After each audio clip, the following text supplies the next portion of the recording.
Hello everybody, welcome you guys back to another educational video.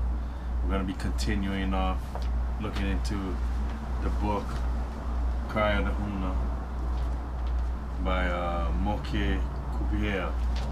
His mother's line stand to a priest's line in Hawaii, and what most people don't know if you don't come from Hawaii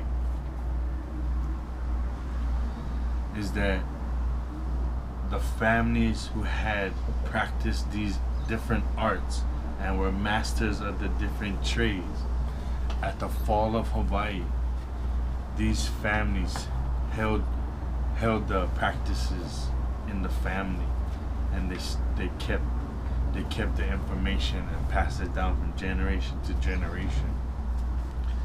So in his family, they kept what is called the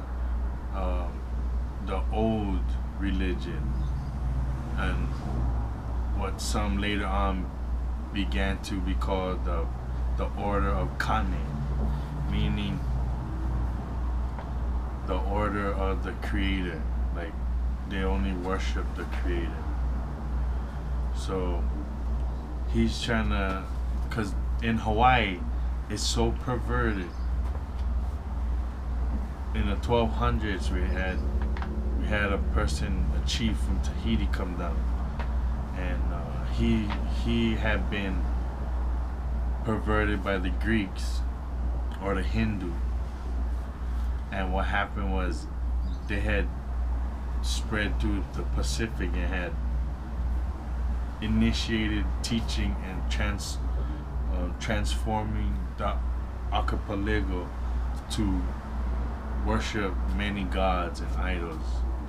And so this was that time. But in this book, it's talking about before that, what had happened, what we did before that, and and it's pretty much one God worship. And they understood that there were elemental angels or lesser gods, elemental gods, and governor gods governing certain elements and different things. They understood that, but they understood that there was just one creator that had created them too. And then down the line it had got perverted, and I understand what happened because I've done a lot of research. Different groups had perverted and in different times. So, but right now we're just gonna dip into this book. Alright, it won't take too long. Get it.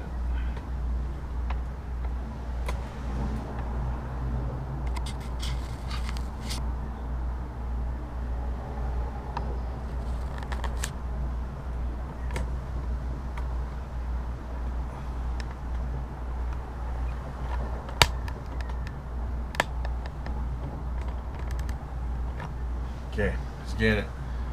Fair use, baby. So we're going to be going to Amazon. Going to Amazon, you're going to the Cry of the Huna. You can look at it for free. Okay, so right now we're still in the prologue. We're on the 5th page, I believe. Okay, you guys ready? Need some water. So this is gonna be interesting, and I know some things you're gonna think, oh, this is useless, but some things aren't. Like how you're binded to a person you did the wrongdoing to, and how the only way that you can evade it is by going to certain areas that were destined, that were free zones where you couldn't be, no one could do anything to you or safe there. And we'll get into that. You're gonna see it. Yeah, I'll read it. All right, let's go.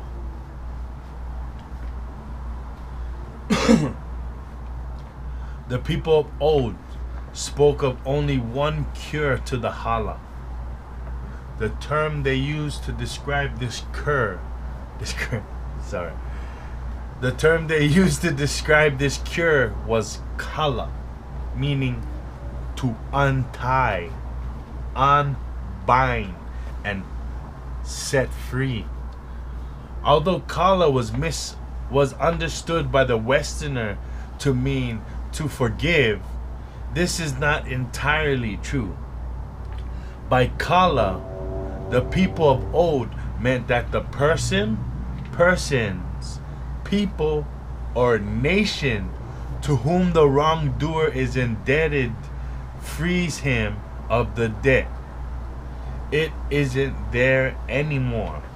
This could only be done by undoing the wrongs committed in the past, by making right the future. Kala can only take place in the present, as healing can only take place in the future. Although the hala is described as an invisible cord, it can be easily seen in the light of the pico. So pico, today we understand pico to mean belly button or hole, like you're on circle on puka, pico, so meaning like a hole. But what it really means is umbilical cord. So this is saying it can be easily seen in the light of the umbilical cord. The ancestral voices that speak out in the story to come have been strangled by the umbilical cords of their own offspring. And isn't that true today? We have strangled our ancestral voices. We have strangled them. I mean, we've strayed so far, and we have become so filthy. So their descendants, bound to them by their umbilical cord, are under siege by the holders of Ho Hala Hala today. Thus are the many voices of our people divided in the state of Ho Hala Hala, and their spirits scattered by the denominational worship of Akua. They are living to make fault a fault. The voices hear and seek Kala. Kala to hear their voices without fault. Kala to worship together without fault. Meaning, make things right. Also, don't be criticized and demonized for following the Creator. Kala to travel upon the hereditary lands without fault, meaning our lands are ancient family lands. We can once again live free upon them without persecution and monetary value added, where we have to give up every penny and then eventually forfeit the land. Kala to practice gathering without fault. So when we gather to worship the Creator, will you let us worship the Creator? You let every other nation, every other God be worshipped. So will you let us worship the Creator? Kala to descend without fault. Kala to avoid the final spiritual genocide being generated by the whole Mauhala, the false head fast that loom over the survivors of the race today. This is a record of the callings of the tail and the head of our ancestors for Hui Kala, altogether freeing among the survivors of the Hawaiian race today. They are calling to take each and every fault, remembered and forgotten, secret or open, and combine them, hui, into one.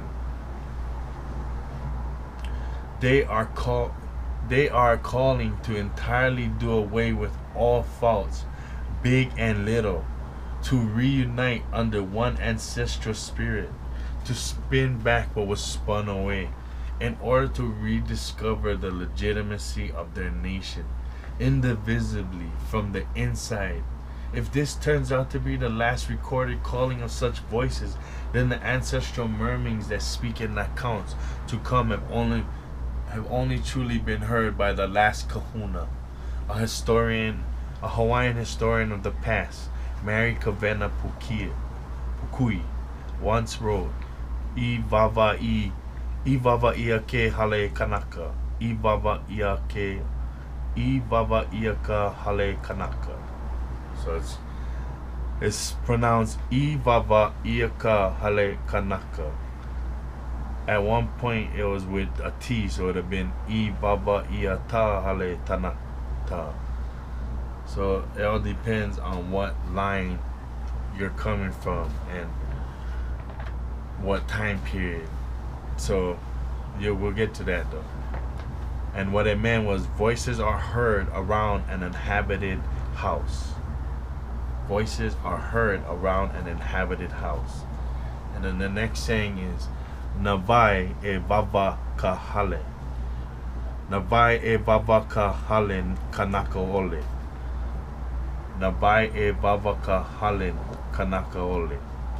Who hears voices around an